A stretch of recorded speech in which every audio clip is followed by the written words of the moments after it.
Olá, nobres amigos! Eu sou o Príncipe Luke Possalski, o Príncipe Exilado, e neste vídeo de hoje, aqui, falarei para vocês sobre uma coisa bizarra também. Como aquele outro vídeo lá, tema polêmico, deu bastante repercussão, comparações, pessoas fazem meio sem saber, coisa assim. No caso, o outro lá foi sobre anarcapitalismo e feudalismo. E nesse vídeo aqui, falarei sobre ecovilas e servidão. E sim, apesar de tudo, vai ser um vídeo bem didático, vai ser um vídeo bom para pegar o conceito do que era a servidão em si. Ao mesmo tempo vai ser um daqueles vídeos polêmicos, mas novamente eu estarei falando de aspectos técnicos. Eu não estou fazendo juízo de valor se o que é feito nas ecovilas é bom ou é ruim. Se é um crime, que pode ser na visão de alguns, ou se é uma coisa completamente boa e voluntária porque as pessoas optaram por isso. O julgamento, cada um faz seu próprio. Não sou eu quem deve julgar os outros pelas escolhas deles, enfim. Mas, de qualquer forma, em minha visão, é uma coisa muito, mas muito clara que muitas das ecovilas, somente essas ecovilas exemplos que recebem pessoas e coisas assim, têm a prática da servidão. E vamos lá. Primeiro, vamos definir o que é servidão. A servidão, no regime feudal, era quando uma pessoa pagava para utilizar ou residir na terra do nobre, para ter a proteção do nobre, com o seu trabalho. Ou seja, ao invés da pessoa pagar uma quantia da sua produção ou algum valor, ela pagava com dias de trabalho para o nobre. Aí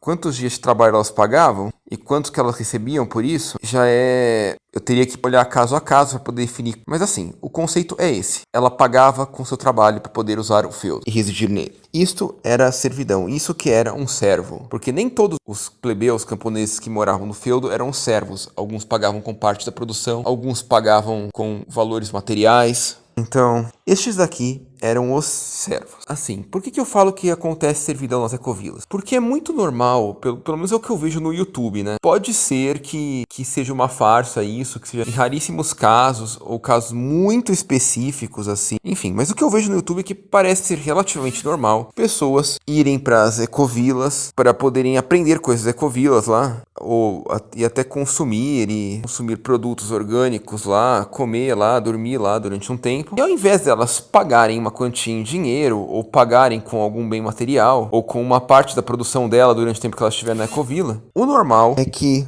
essas pessoas paguem com o seu trabalho. Por exemplo, é muito normal, tipo, um cara que sabe, por exemplo, fazer uma caixa d'água orgânica lá de bambu. E vai lá pra ecovila e aprende a construir a casa de terra. E aí ele faz a caixa d'água de bambu. Os caras da ecovila que não sabiam fazer isso. Só um exemplo brisado que eu tô dando. Ele pagou a estadia dele lá com o trabalho dele construindo a caixa d'água de bambu, por exemplo. E isso nada mais foi do que uma servidão. Ele foi um servo durante o tempo que ele esteve lá construindo a caixa d'água de bambu para poder, sei lá, estar lá, usufruir da ecovila, coisa assim. Mas ele poderia, ir lá para colher, para plantar, para trabalhar mesmo, em troca de poder ser recebido. Isso é uma forma de servidão, porque ele tá pagando pela permanência dele lá, pelo uso daquela terra e coisa assim, com o trabalho dele. Então, sim, as ecovilas, algumas delas utilizam servidão de participantes que vão para lá e oferecem trabalho deles em troca da permanência, da experiência, de sei lá. Agora, muitos poderiam dizer, mas não é servidão porque o cara é voluntário, porque o cara não foi coagido a nada.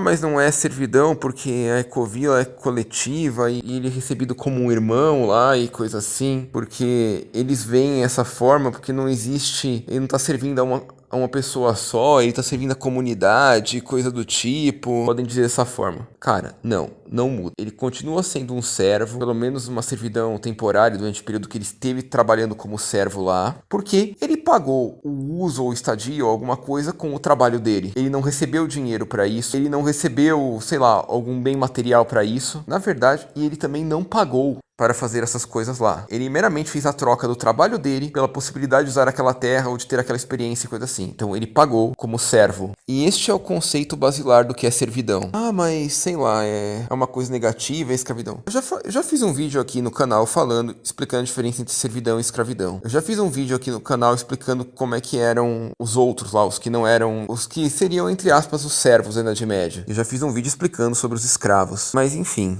Isso é uma forma de servidão. Eu não tô falando que todas as formas das pessoas irem para ecovilas ou participarem de ecovilas seja por meio de servidão. Não estou falando que toda ecovila tem essa prática. E eu não estou sequer falando que essa prática é boa ou ruim. O que eu tô falando é que isso existe e é assim que funciona, é só isso. Mas sim, as ecovilas praticam a servidão, apesar de provavelmente muitos dos defensores da ecovilas provavelmente vão dizer que não, porque não vão se sentir identificados com esse nome. Talvez até se sintam constrangidos alguns, em função do seu próprio tipo de vocabulário e referências e coisas assim. Mas novamente, eu não tô fazendo juízo de valor nenhum. Tô apenas me referindo ao que realmente é. Enfim, quanto a essas contradições, olha, eu posso encontrar contradições em muitos lugares e em muitas coisas, e provavelmente vou acabar trazendo-las aqui. Principalmente quando elas servirem como exemplos para poder explicar alguma coisa da Idade Média, coisa assim pra vocês. Por sinal, eu penso aqui que os hippies são um terreno muito fértil para se estudar a Idade Média. Eu planejo mais pra frente fazer um vídeo só sobre como os hippies ainda vivem na Idade Média em muitos aspectos, apesar deles provavelmente não quererem ser retratados assim. Bom, nobres vassalos, espero que tenham gostado. Se gostaram, por favor, deixe seu like e até a próxima, nobres amigos!